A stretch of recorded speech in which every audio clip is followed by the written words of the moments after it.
జోగు పెట్టాలి. సలార్ మాత్రం బిభత్సంగా ఉంది భయ. అస్సలు మొత్తం ఆ సినిమా చూస్తుండే అసలు ఉండలేకపోయినా భయ, ఎందుకంటే డయాడ్ ఫ్యాను.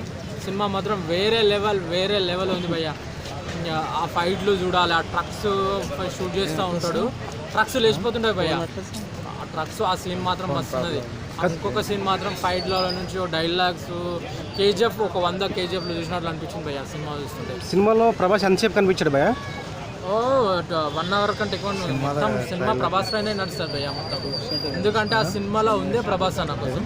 ప్రభాస్ అన్న లేనంటే ఏంటి భయ్య నాకు అర్థం కాదు. బీభత్సంగా ఉంది సినిమా మాత్రము.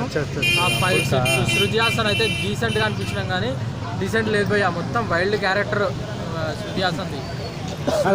పృథ్వీరాజ్ గారి ప్రభాస్ గారి సీన్స్ ఎలా ఉన్నాయి? ఇద్దరు ఎవరి?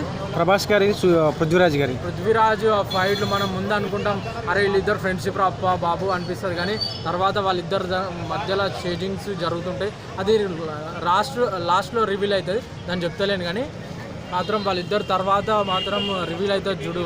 వీళ్ళిద్దరు విధ్వంసం, ఒక ఫైట్ సీన్ వీళ్ళిద్దరి మధ్యలో ఉంటుంది. ఫైట్ సీన్ వేరే లెవెల్ భయ్య. అసలు దానికే ఈ సినిమా 1500 కోట్లు కొడుతుందని నాకు ఇప్పటి నుంచే వస్తున్నది భయ్య. బ్యాక్గ్రౌండ్ స్కోర్ ఎలా ఉంది బ్రో? బ్యాక్గ్రౌండ్ రవి బస్సర్ భయ్య మస్తు కొట్టిండు.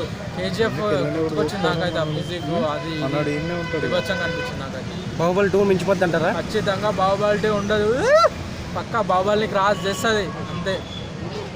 Okay, thank you.